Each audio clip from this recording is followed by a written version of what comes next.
मेरे साथ आंख कान खोल के।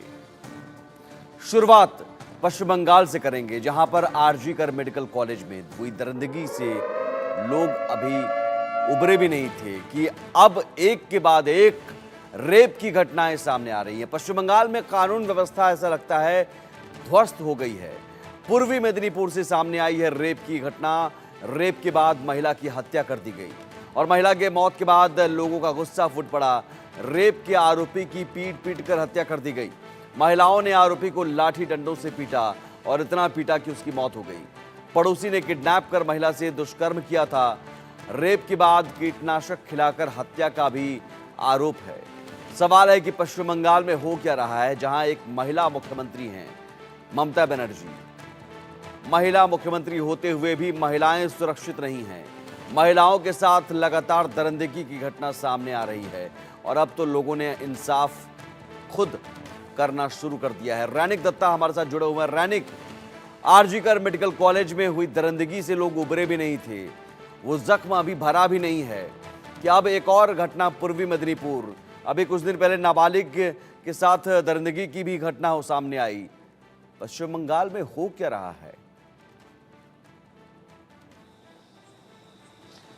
एकदम ही देखिए, जिस तरीके का घटना बार बार से पश्चिम बंगाल में सामने आ रहा है, उसी जगह से सवाल तो इसी जगह में आ रहा है, पश्चिम बंगाल में हो क्या रहा है। क्योंकि कुछ दिन पहले भी आरजी कर मेडिकल कॉलेज का ये घटना को लेकर पूरा देश भर में चर्चा था और उसका इफेक्ट अभी भी जारी है। क्योंकि जूनियर डॉक्टर्स जो है वो उसका हड़ताल जो अभी भी लगातार जारी है। करीब 24 घंटे होने लगे हैं उनका हड़ताल। उनका हड़ताल का कारण में जो डिमांड रखा गया था, उस डिमांड में एक सबसे महत्वपूर्ण जो डिमांड था वो है जस्टिस। विक्टिम को जस्टिस मिलना चाहिए और इसी तरीके का घटना और ना हो, इसका इंश्योर वेस्ट बंगाल गवर्नमेंट को करना चाहिए। ये जब डिमांड जूनियर डॉक्टर्स की तरफ से रखा जा रहा था, उसी टाइम पर पश्चिम बंगाल में एक से बढ़कर एक घटना सामने आ रहा है। कभी आईएएस ऑफिसर का वाइफ के साथ दुष्कर्म होता है, उसी घटना में पुलिस की तरफ से कोई एक्शन नहीं लिया जाता है। किसी भी जगह में कुल तरीका जो घटना, जयनगर का कुल तरीका जो घटना, उस घटना में दिखा जा रहा है एक लड़की स्कूल से लौटने के टाइम पर मिसिंग हो गया। उसके बाद भी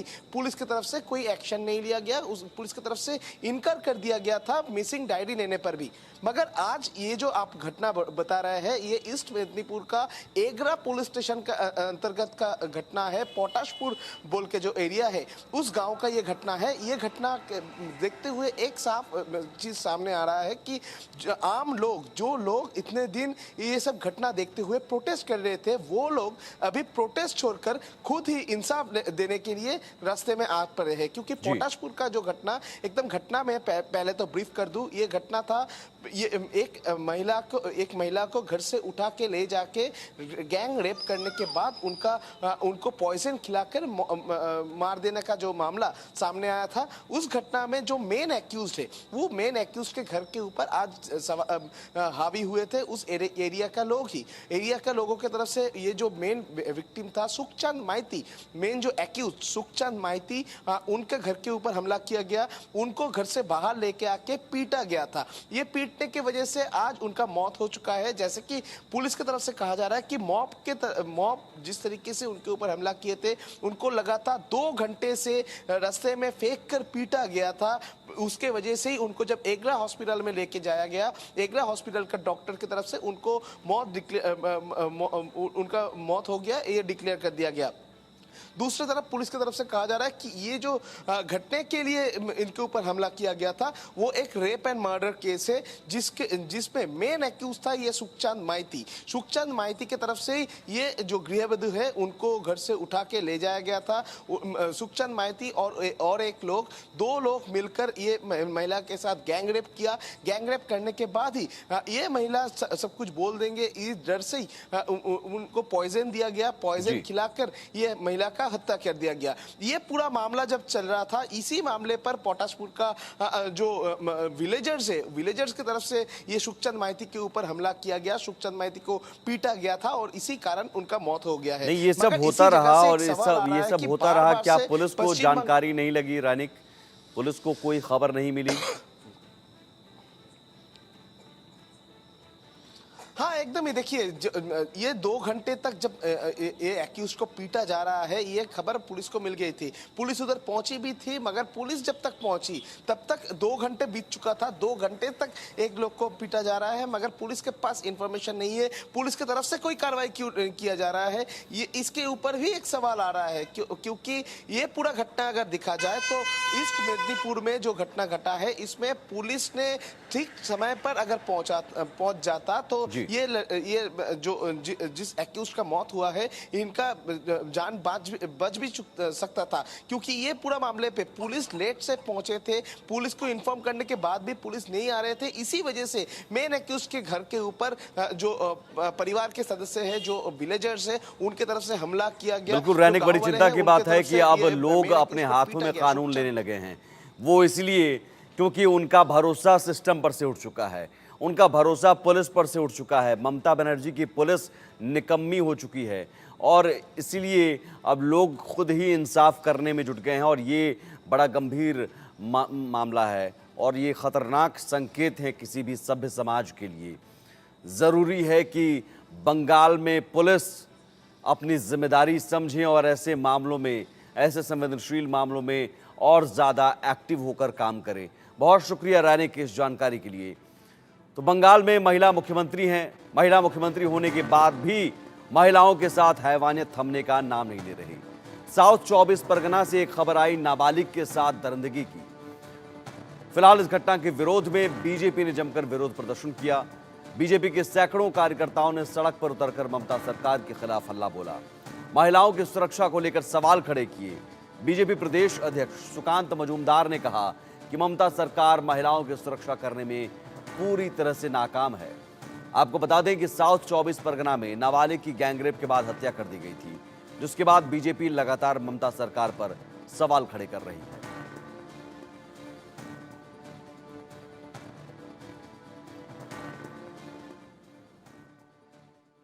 एक के बाद एक रेप हो रहा है बंगाल में। पूरी तरीके से लॉ एंड ऑर्डर पूरी ध्वस्त हो चुकी है और बंगाल पूरे देश का रेप कैपिटल बन चुका है। क्या पुलिस कोई व्यवस्था नहीं लेगी? अरे पुलिस से कुछ नहीं होगा। ममता बनर्जी जब तक इस कुर्सी पे बैठी हुई है कुछ नहीं होने वाला है। ममता बनर्जी को रिजिग्नेशन दे देना चाहिए। क्या सीबीआई इंक्वायरी मांग कर रहे हैं? वो परिवार जो मांग करेगा हम परिवार के साथ हैं। और वहीं इस मामले में हमारे सहयोगी रैनिक दत्ता ने पीड़िता की मां से खास बातचीत की। पश्चिम बंगाल का जयनगर एरिया में नाबालिग लड़की के साथ जो घटना घटा है, उसको लेकर पूरा देश भर में चर्चा है और पूरा पश्चिम बंगाल में अभी प्रोटेस्ट जारी है। मगर क्या घटना घटा था उस बारे में ही बात करेंगे। पीड़िता का परिवार का सदस्य, पीड़िता का माँ हम लोगों के साथ है, एक बार बात करेंगे उनके साथ। একটু কি বলতে পারবেন কি হয়েছিল? কি বাংলাতেই বলুন, কি হয়েছিল একটু বলতে পারবেন? আমার বাচ্চা টিউশন নিতে গেছিল, টিউশন থেকে আর ফেরেনি। ওর বাবা ক্যাম্পে গেছিল, ক্যাম্পের পুলিশ রিপোর্ট নেয়নি। তারপর জয়নগর থানাতে গিয়ে জয়নগর থানাতে গিয়ে ওনারা এসে যা আর ওর সাথে যে মানে বাচ্চাটা ছিল সেই বাচ্চাটা দেখেছে যে সাইকেলে করে তুলে নিয়ে গেছে। তাকে বলতে সে তার তুলে নিয়ে পুলিশ গিয়ে দেখ বাচ্চারা লাশ পেয়েছে। আপনাদের পুলিশের বিরুদ্ধে কি অভিযোগ? পুলিশ যখনই আমরা গিয়েছিলাম অভিযোগ করতে, অভিযোগটা নেয়নি। इनका कहना है कि उनका बेटी पढ़ने के लिए गई थी मगर वो लौटी नहीं, नहीं लौटे। तब पुलिस के पास, पुलिस फाड़ी में वो लोग पहुंचे थे, पुलिस कैंप में वो लोग गए थे। पुलिस ने कंप्लेन लेने पे इनकार कर दिया था। इसके साथ साथ ही उनका कंप्लेन है उनका पिताजी के पास। पिताजी जयनगर पुलिस स्टेशन में कंप्लेन किए थे, उसके बाद अगले दिन उसका जो सब वो देखने को मिला। आज तो कोलकाता हाईकोर्टे আপনারা গেছিলেন, কলকাতা হাইকোর্ট থেকে দিল্লি কল্যাণী এমসে পোস্টমর্টমের অর্ডার দিয়েছে এবং তার সাথে বলা হয়েছে কেন এখনো পর্যন্ত পক্সো ধারা দেওয়া হয়নি। পুলিশের বিরুদ্ধে তো আপনাদের অভিযোগ, এখন আপনারা কি চাইছেন? অপরাধীকে কঠিন থেকে কঠিনতম শাস্তি চাই। আপনারা কি পুলিশের তদন্তে ভরসা রাখছেন? মোটেও না। যদি ভরসা থাকতো আমার বাচ্চাটা আজ এরকমই হতো না। আপনারা কি सीबीआई তদন্ত চাইছেন? হ্যাঁ, इन लोगों का कहना है कि जो दोषी है उनको कड़ी से कड़ी सजा मिले। पुलिस के ऊपर उन लोगों का भरोसा नहीं है, उनको सीबीआई इन्वेस्टिगेशन चाहिए, ऐसा दावा उनकी तरफ से किया जा रहा है। আপনারা কি सीबीआई তদন্তের জন্য কলকাতা হাইকোর্টে যাবেন? হ্যাঁ যাব, सीबीआई তদন্তই চাইছেন। সেই তদন্তই চাইছি। পুলিশের বিরুদ্ধে কি অভিযোগ আপনার? পুলিশের বিরুদ্ধে অভিযোগ যে আমার বাচ্চাটা चाइल्ड कमीशन का टीम विक्टिम का परिवार के साथ मुलाकात करने के बाद लौट रहे हैं। मैडम, ये जो घटना घटा है इसको लेकर क्या बयान करेंगे? बयान करने का क्या है, सब लोग जानते हैं अब से ना। और परिवार के साथ जो बात हुआ तो जो घटना घटा था, हाँ, परसों वही बताया उन्होंने। और अभी तो अब जानते हैं शायद कि अरेस्ट हो गए हैं जो एक्यूज्ड पर्सन है। तो अब अभी देखना पड़ेगा कि उनका जो न्याय मिले, बच्ची को, परिवार को न्याय मिले, और जो प्रोसेस होगा विचार का वो जितना जल्दी हो सके उतना जल्दी हो। और पॉस्को एक्ट में कोई धारा नहीं लगाया गया था। आज कोलकाता हाई कोर्ट की तरफ से भी ये कहा गया है पॉक्सो क्यों एक्ट नहीं लगाया गया था, इस बारे में कुछ बताएंगे? मैं देखना पड़ेगा कि कौन सा लगाया। एक तो बात है कि पोस्टमार्टम रिपोर्ट आने तक शायद देख रहे हैं कि पोस्टमार्टम रिपोर्ट के हिसाब से एक्ट लगाएंगे, ये भी हो सकता है। मुझे देखना पड़ेगा कि अभी तो हमने इधर आया है, अभी जा रहे हैं पुलिस के साथ बात करने के लिए कि उनका उनसे सुनने के लिए कि उसको क्या, उनको क्या क्या लगा।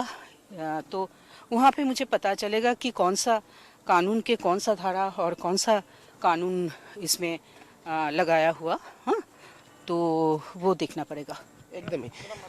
चाइल्ड कमीशन का टीम के तरफ से आज परिवार के साथ बात किया गया, परिवार के साथ वो लोग मुलाकात किए और अभी वो लोग थाना में जाएंगे, पुलिस के साथ बातचीत करेंगे कि कौन सा धारा लगाया गया है और कौन सा धारा लगाना चाहिए था, इस बारे में भी चर्चा किया जाएगा। और अगले टाइम पर उन लोगों की तरफ से जो रिपोर्ट, ये रिपोर्ट तैयार किया जाएगा। कैमरा पर्सन अमित धनुक के साथ रौनिक दत्त,